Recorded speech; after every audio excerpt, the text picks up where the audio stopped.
Bom dia. Bom dia àqueles que estão nos acompanhando também pelo YouTube.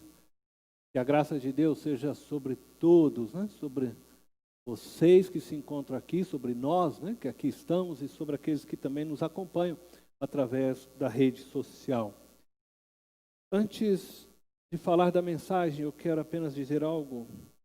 Enquanto eu estava ali sentado e pensando sobre o que nós vamos tratar, eu queria que a igreja soubesse que nós, quando eu falo nós, preletores, pregadores, nós, a primeira igreja batista de Itapevi, nós desejamos ser uma igreja relevante para os nossos dias. E nós desejamos ser uma igreja profética para os nossos dias. Isso significa dizer que nós pretendemos olhar para a história de nossos dias e poder ler esta história através da palavra de Deus. E quando nós fazemos isso, nós nos tornamos uma igreja profética, uma igreja relevante. E quando nós levantamos a nossa história, nós não estamos aqui buscando atacar a nenhuma igreja, a nenhuma pessoa, mas nós estamos analisando a realidade em que nós nos encontramos, para que dessa forma nós possamos discernir os caminhos corretos que precisamos caminhar, trilhar, juntamente com Jesus. Portanto, esta série, Trabalhando com Deus, não pega bem. Ela é uma série que eu diria muito importante, muito relevante, porque nós estamos tratando de questões éticas, nós estamos tratando de postura, conduta, de caráter que se espera dos cristãos. Então, nós estamos trabalhando para sermos uma igreja profética. Uma igreja profética como foram os profetas do passado. Não como se pensa em profeta hoje. Não é essa coisa que, Deus diz para você casar comigo, Deus diz para você que o túnel ali vai abrir. Não, nós estamos falando de profetas que encaram a realidade da história em que estão e que trazem uma palavra de Deus para aquele momento da história. É o que nós queremos ser hoje, como igreja, instrumentos de Deus para a realidade presente nossa. E é por isso que esse tema é muito relevante. E o tema de nossa mensagem de hoje é: trabalhando com Deus não pega bem ser infrutífero. Acredito que todo ser humano produz frutos. Uns poucos, outros muitos, mas todos produzem frutos. A questão é que tipo de fruto você está produzindo. Que tipo de fruto nós, a igreja cristã no Brasil, estamos produzindo? No Evangelho de Mateus está escrito: pelos seus frutos os conhecereis. Quando uma árvore produz bons frutos, ela é considerada frutífera. Quando uma árvore não produz bons frutos, ela é considerada infrutífera, apesar de produzir frutos maus, ruins, estragados. Quem sabe você já viveu uma experiência assim no quintal da sua casa, lá na sua infância, de uma árvore que ela produzia frutos ruins. Então ela era considerada infrutífera, porque não podia se comer dos seus frutos. Ao longo dos últimos anos, nós temos assistido diversos homens públicos que se dizem cristãos, como Anthony Garotinho, Eduardo Cunha, mais recentemente, pastor Everaldo, pastora Flor de Lis, bispo Marcelo Crivella, padre Robson de Oliveira e muitas outras figuras que não caberiam na tela. Todos estes envolvidos em escândalos de desvio de verba pública, pornografia, pedofilia, homicídio e muitos outros crimes. Possivelmente, muitos pastores e igrejas, triste dizer isso, mas se beneficiaram, e estão ainda hoje, se beneficiando dos crimes destes homens e de outros que se escondem atrás de uma Bíblia para venderem uma imagem de pessoas corretas, de caráter, de pessoas do bem. Estas igrejas que estão se beneficiando ainda hoje do crime destes homens, estes pastores, estão trazendo para dentro de suas igrejas dinheiro sujo, cheio de sangue. O mesmo dinheiro que os sacerdotes não aceitaram receber de Judas, fazendo dessa forma com que as suas orações e seus louvores subam a Deus como um insulto, pois vem junto com o clamor de milhares de pessoas, de vidas, que choram a morte de seus entes queridos, porque não conseguiram ser atendidos num hospital público, não encontraram remédio para cuidar de suas enfermidades.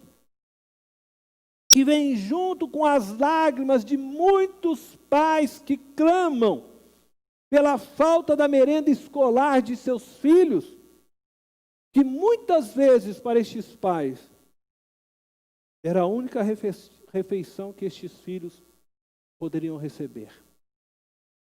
Estes homens, ditos cristãos, assumiram cargos públicos com o fim de servirem à sociedade brasileira. Entretanto, usaram destes cargos para interesses privados, interesses pessoais, partidários. E ao fazer isso, se tornaram enganadores, pois não cumpriram o fim para o qual foram eleitos: servirem ao bem comum de todos os cidadãos, seja na esfera municipal, estadual ou federal. Diante disso, eles dão margem para se levantar então a pergunta: são eles de fato cristãos?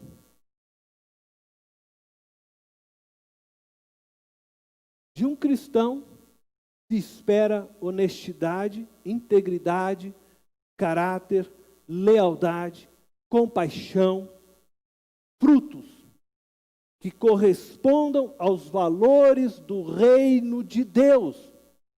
Não se espera de pessoas que se dizem cristãs. E isso serve para mim, para você que me ouve. Ações corruptas, mentirosas, desonestas. Trabalhando com Deus não pega bem estas práticas. Não se espera de nós cristãos frutos provindos da vaidade, da prostituição, da imoralidade, frutos originários do reino das trevas. Eu digo mais uma vez, trabalhando com Deus, não pega bem ser infrutífero, não produzir frutos da luz, como filhos de Deus, nós cristãos devemos praticar as mesmas obras do nosso Pai Celestial. Todo cristão está sujeito a pecar. Todo cristão está sujeito a errar em qualquer momento de sua vida. Mas nenhum cristão pode permanecer vivendo no pecado e aceitando o pecado como parte de sua vida, como se fosse algo natural. Quando um cristão se dá conta de que pecou, que errou, ele deve pedir perdão. E, sendo possível, restituir a todos que prejudicou. Eu não estou aqui julgando o destino eterno destes homens, mas julgando as suas obras. Pois a Bíblia diz: pelos seus frutos serão conhecidos. Como profetas de Deus, não podemos nos silenciar diante as injustiças e pecados cometidos contra toda a sociedade brasileira, pois cada ser humano de nosso imenso Brasil é alvo do amor do nosso Deus.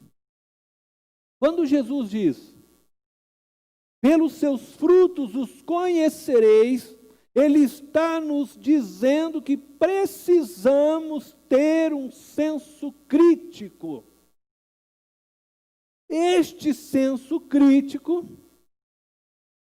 é um senso de avaliação que serve primeiramente para que possamos discernir quem são as pessoas que ouvimos.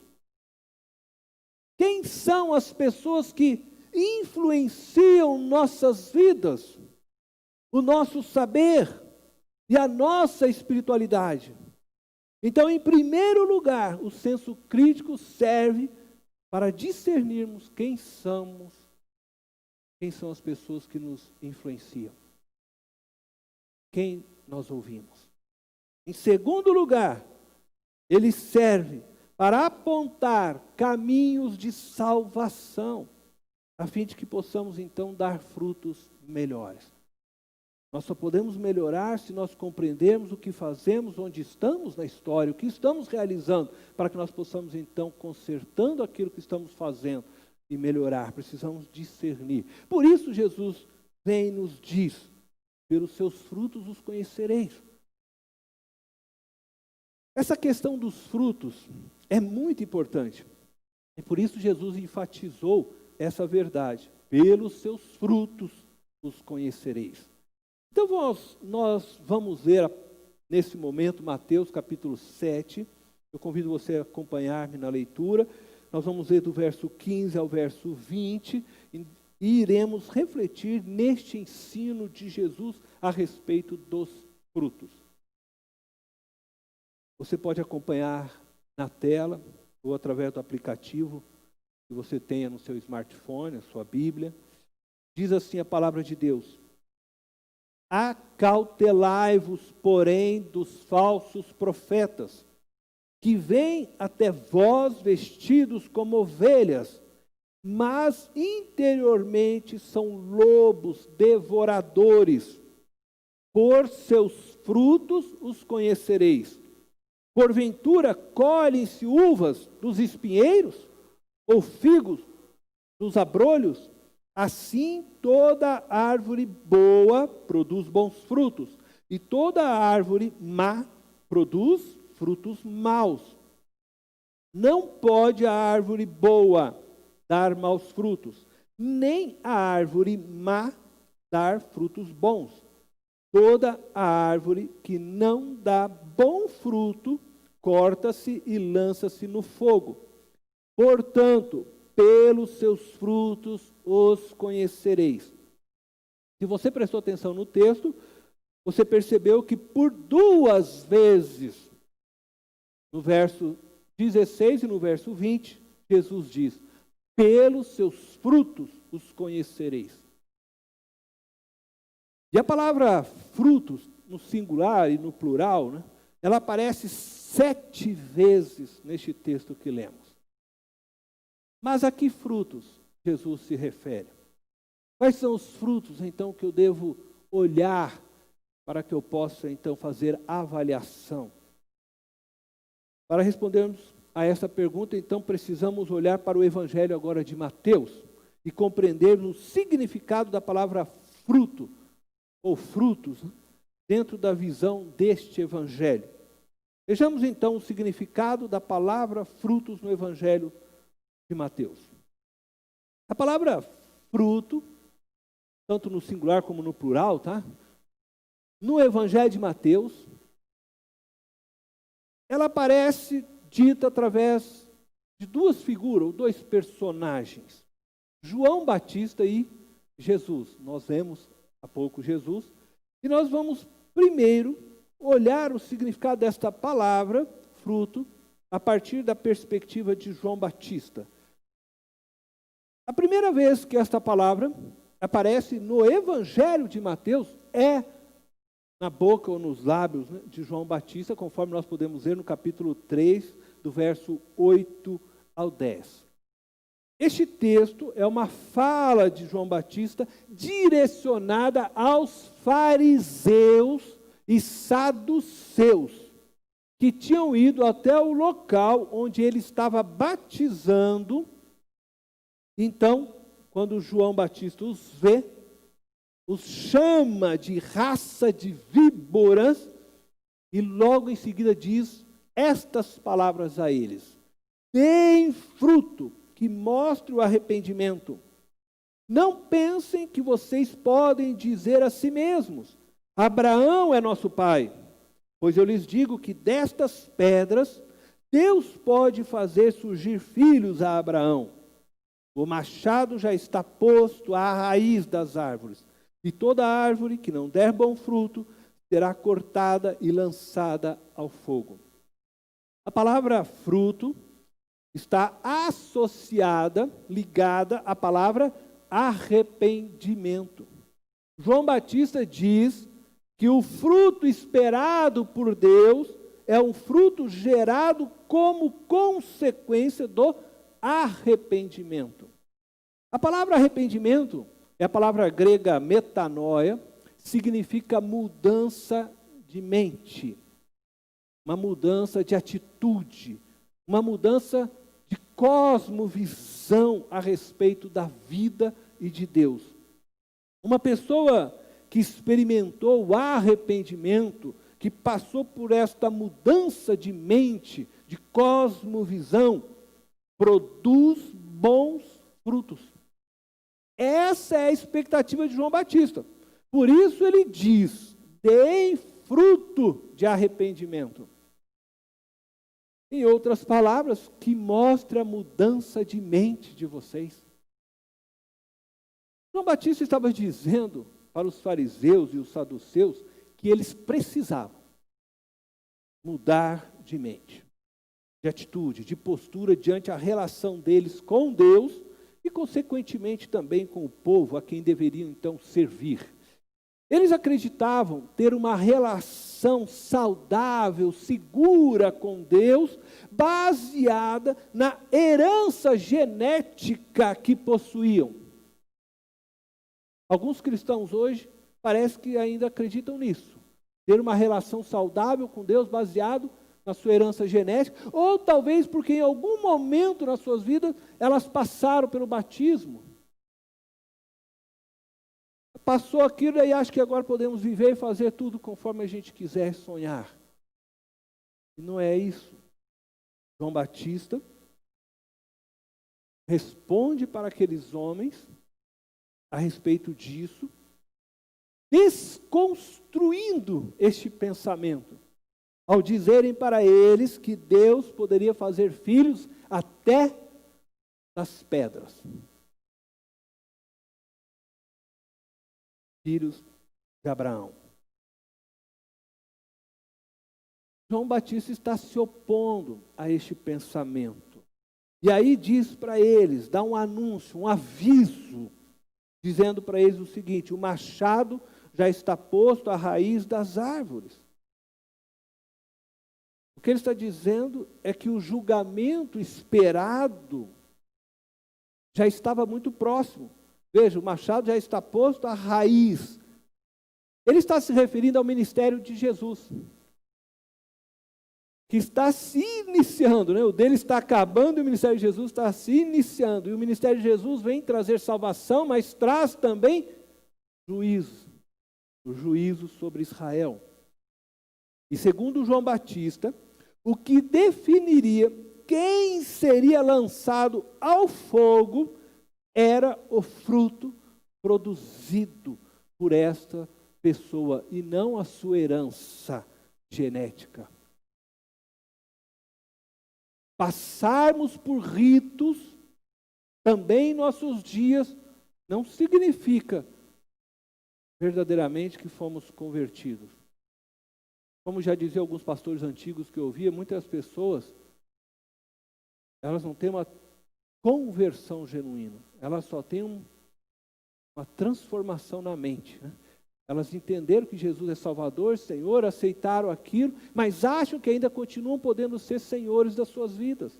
E elas continuam sendo guiadas pelas suas vontades, pelos seus desejos, e não pela vontade e o desejo de Deus. O verdadeiro convertido é aquele que reconhece que já não é mais Senhor da sua vida, só Cristo é o Senhor. Então ele vive em obediência a Cristo Jesus, e não mais às suas vontades e aos seus desejos. E é isso que João Batista está falando, o fruto autentica o arrependimento. Assim como as obras, segundo Tiago, autentica a fé. Tiago diz que fé sem obras é uma fé morta. Portanto, eles precisavam dar fruto que mostrasse o arrependimento, uma nova atitude, uma nova mentalidade, resultado de um coração transformado pelo poder de Deus. João Batista está falando de fruto gerado pelo reconhecimento de quem são de fato. Pessoas que têm encontros com Deus, que conseguem então perceber que de fato são pecadoras necessitadas da graça de Deus. E que ao mesmo tempo conseguem agora perceber que Deus é santo, santo, santo, justo, misericordioso. E que espera que seus filhos assim também o sejam. Santo, santo, santo, justo, misericordioso. Podemos concluir que João Batista fala de fruto como uma mudança de mente e atitude, de postura, de conduta na vida, que se inicia a partir então de uma compreensão nova na relação pessoal com Deus. Bom, eu disse que fruto aparece na perspectiva de João e agora nós vamos olhar na perspectiva de Jesus. Então vejamos o significado de frutos para Jesus. Mateus capítulo 12, versículo 33. Diz assim: considerem uma árvore boa, dá bom fruto. Uma árvore ruim, dá fruto ruim. Pois uma árvore é conhecida por seu fruto. Jesus havia libertado um homem que se encontrava endemoniado e também o curou. Pois este homem estava endemoniado, era cego e mudo, e ele passou a ver e falar. Os fariseus, vendo este milagre, essa libertação, o acusaram de fazer aquela cura pelo poder de Belzebu. Aí então Jesus diz essas palavras: considerem uma árvore boa, dá bom fruto, uma árvore ruim, dá fruto ruim. Uma árvore é conhecida por seu fruto. Jesus estava dizendo para eles que uma árvore é conhecida pelos seus frutos. Se eu, Jesus, é isso que ele está dizendo, eu liberto os endemoniados, eu curo os enfermos, eu dou pão para o povo que não tem.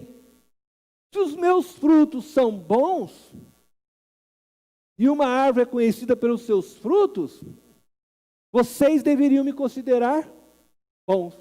É o que Jesus está dizendo para eles.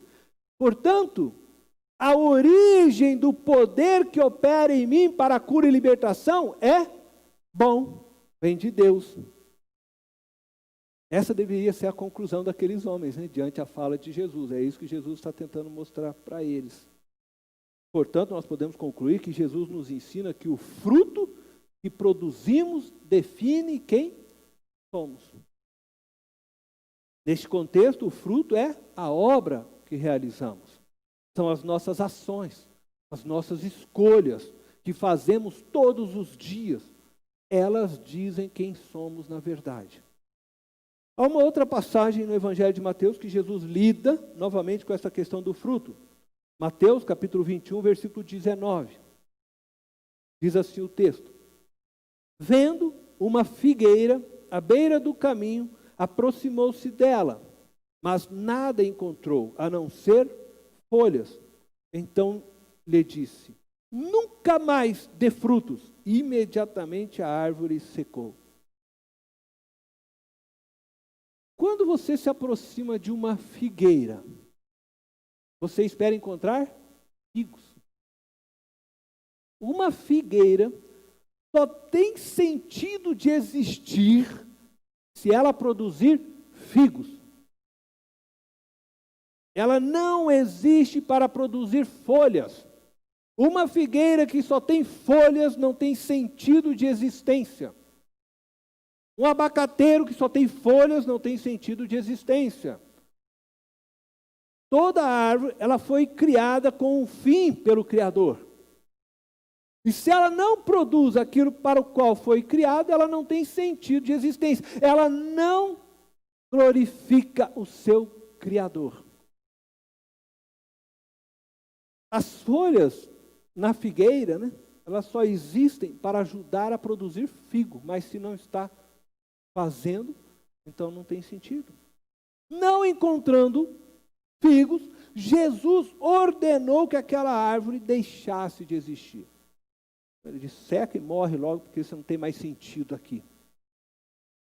E ele faz isto para mostrar seu direito como Criador de exigir da criatura o que lhe foi designado a fazer. Isso significa que Jesus tem direito sobre nós a exigir que nós demos os frutos para o qual nós somos criados. Fomos feitos à sua imagem e semelhança. E Ele espera encontrar de nós frutos que sejam a imagem e semelhança dEle. A figueira, assim como a videira, eram figuras usadas para representar a nação de Israel. Essa passagem, ela é uma confirmação das palavras que nós lemos de João Batista. O machado foi posto à raiz da árvore. E Jesus agora está expressando exatamente isso. O juízo chegou. O julgamento de Israel chegou. Israel foi cortado a partir da cruz, como a nação que tinha a missão de tornar Deus conhecido e adorado por todas as nações. Essa missão, que pertencia exclusivamente a Israel, ela foi transferida para a Igreja de Jesus Cristo. A grande lição aqui é que uma árvore existe para um fim, mas se ela não produz o fruto esperado, ela não tem sentido de existir. Por isso, será cortada. Isso significa dizer que existimos para Deus e para a sua glória. Um dia Ele virá ao nosso encontro, como Jesus foi ao encontro daquela figueira buscando figo. Ele virá ao seu encontro, ao meu encontro, e Ele irá procurar frutos em nós. E será bom que você tenha frutos para lhe oferecer. se não encontrar frutos em você, que o glorifique, que justifique sua existência, você será cortado de sua presença eternamente.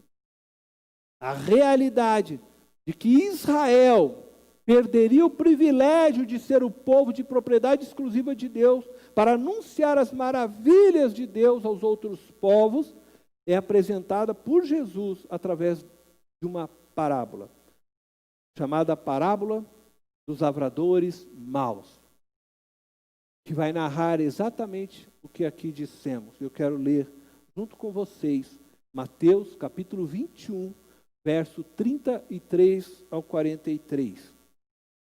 Ouçam outra parábola. Havia um proprietário de terras, ele está se referindo a Deus Pai, proprietário de todo o universo, que plantou uma vinha, colocou uma cerca ao redor dela, cavou um tanque para prensar as uvas e construiu uma torre. Depois arrendou a vinha a alguns lavradores, refere ao povo de Israel, e foi fazer uma viagem. Aproximando-se a época da colheita, enviou seus servos, os profetas, aos lavradores, para receber os frutos que lhe pertenciam. Os lavradores agarraram seus servos, a um espancaram, a outro mataram e apedrejaram o terceiro. Então enviou-lhes outros servos, em maior número, mais profetas, né? E os lavradores os trataram da mesma forma. Por último, enviou-lhes seu filho, agora se refere a ele mesmo, Jesus, dizendo: a meu filho respeitarão. Mas quando os lavradores viram o filho, disseram uns aos outros: este é o herdeiro, venham, vamos matá-lo e tomar a sua herança. Assim eles o agarraram, lançaram-no para fora da vinha e o mataram. Portanto, quando vier o dono da vinha, o que fará aqueles lavradores? Responderam eles: matará de modo horrível esses perversos e arrendará a vinha a outros lavradores que lhe deem a segunda parte no tempo da colheita. Jesus lhe disse: vocês nunca leram nas Escrituras? A pedra que os construtores rejeitaram tornou-se a pedra angular. Isso vem do Senhor e é algo maravilhoso para nós. Portanto, eu lhes digo que o reino de Deus será tirado de vocês e será dado a um povo que dê os frutos do reino. A parábola termina declarando que o reino de Deus seria tirado deles, do domínio de Israel, e entregue a outro povo, que é a igreja de Jesus Cristo. Isso não significa que o povo de Israel não possa pertencer ao reino de Deus. Os judeus, né, eles podem fazer parte do reino de Deus pelo mesmo caminho que nós podemos fazer parte. O reino de Deus deixou de pertencer exclusivamente a uma nação, a uma etnia, para pertencer a todos os povos, a todas as etnias. Passou a pertencer a um novo povo. Foi tirado o povo de Israel e dado a um novo povo. Este novo povo é formado por todos os povos, todos que, como nós, confessam Jesus Cristo como o Senhor e Salvador de suas vidas. Todos que confessam e que se rendem ao seu senhorio são inseridos neste povo que a Bíblia chama igreja. Este é o povo de Deus. Jesus é o caminho. Jesus é o único caminho para todos que desejam entrar no reino de Deus. Mas a parábola termina também mostrando a expectativa de Deus em nós agora, o seu povo. A expectativa que demos os frutos do seu reino. Está escrito no último verso, 43, será dado a um povo que dê os frutos do reino. Ela também nos mostra que recebemos o reino de Deus pela graça, não por nossos méritos. Ela diz, o reino nos foi dado, foi tirado daqui, foi nos dado. A salvação nos foi dada por meio do sacrifício de Jesus Cristo na cruz, e pela fé nos apropriamos dela. Mas Deus espera encontrar frutos em nós. Isso porque, embora sejamos salvos pela fé, não por nossas obras, o verdadeiro nascido de Deus produz fruto de arrependimento, de uma nova consciência, de uma nova percepção da vida e de Deus. Essa mudança de mente faz com que este nascido de novo se reconheça como filho de Deus e passe a viver de forma a glorificar o seu Pai Celestial. Como glorificar? Vivendo inteiramente rendido a Jesus Cristo. Produzindo, então, pelo poder do Espírito Santo, obras para glorificar o Pai. Não para salvar a si, porque ele já sabe que está salvo em Cristo. Mas para glorificar o Pai. Para isso fomos criados. Para isso existimos. Para a glória de Deus. Nós cristãos sabemos que nada mais nos separará do amor de Deus. Mas o nascido de Deus tem comunhão com Deus. Está escrito nas cartas do apóstolo João, não com as trevas. O nascido de Deus produz obras da luz e não das trevas. Podemos concluir essa mensagem afirmando que precisamos dar bons frutos, pois se somos de fato filhos de Deus, se estamos enxertados na videira verdadeira, nossa vida precisa ser frutífera, carregada de bons frutos. Mas, talvez, eu espero que não, você ainda esteja se perguntando o que são bons frutos. Eu vou tentar, então, ser um pouco mais direto, mais claro. Mas eu vou usar o texto agora de Jesus novamente em Mateus capítulo 7, verso 20 ao 23. Diz o texto, portanto, pelos seus frutos os conhecereis. Nem todo que me diz Senhor, Senhor, entrará no reino dos céus, mas aquele que faz a vontade de meu Pai que está nos céus. Muitos me dirão naquele dia, Senhor, Senhor, não profetizamos nós em teu nome? E em teu nome não expulsamos demônios? E em teu nome não fizemos muitas maravilhas? E então lhes direi abertamente, nunca vos conheci. Apartai-vos de mim, vós que praticais a iniquidade. Eu quero pontuar aqui, então, algumas coisas a partir destes versos. Primeiro, seremos conhecidos pelos nossos frutos. Tanto os homens como Deus nos medirão a partir de nossos frutos. Nós vamos nos avaliar uns aos outros a partir dos frutos que produzimos. Quais são estes frutos? O texto diz que são frutos da vontade do Pai. E não da iniquidade.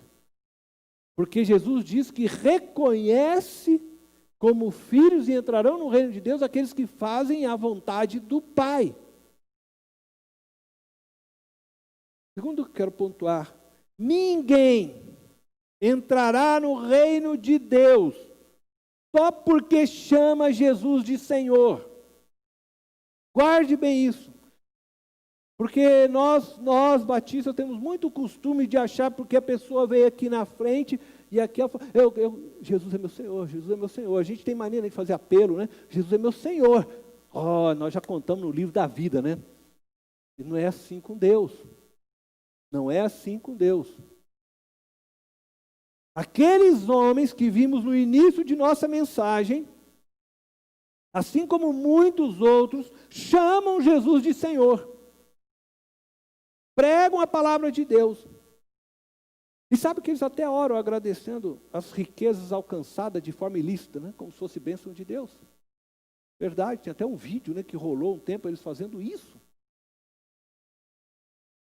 Mas Jesus diz que não os conhece, pois ele só conhece os que fazem a vontade do Pai. Que ouvem a voz de Deus.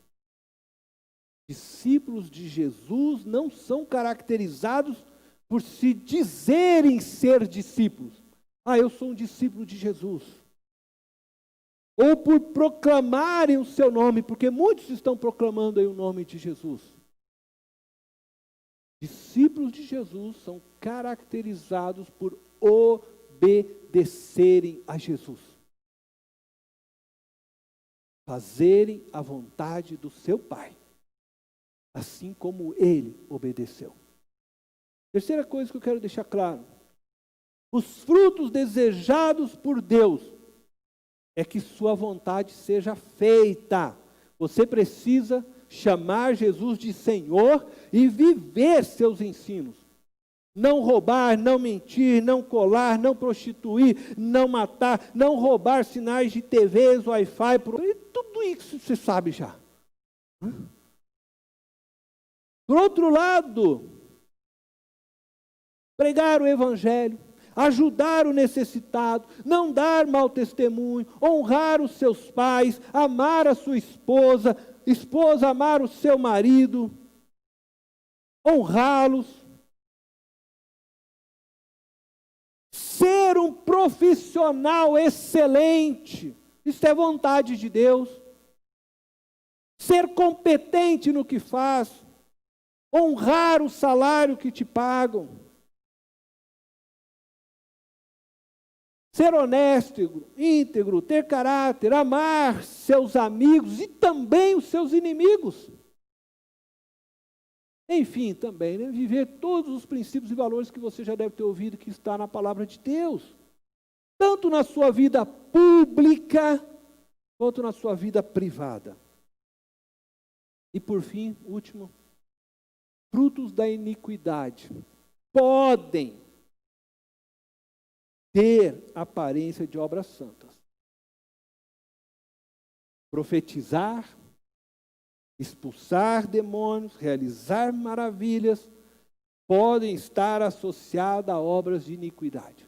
Aqueles homens chegaram: Senhor, não profetizamos porventura em teu nome? Senhor, não expelimos demônios em teu nome? Senhor, nós não fizemos milagres em teu nome? Apartai-vos de mim, que eu não vos conheço. Vocês praticam obras da iniquidade.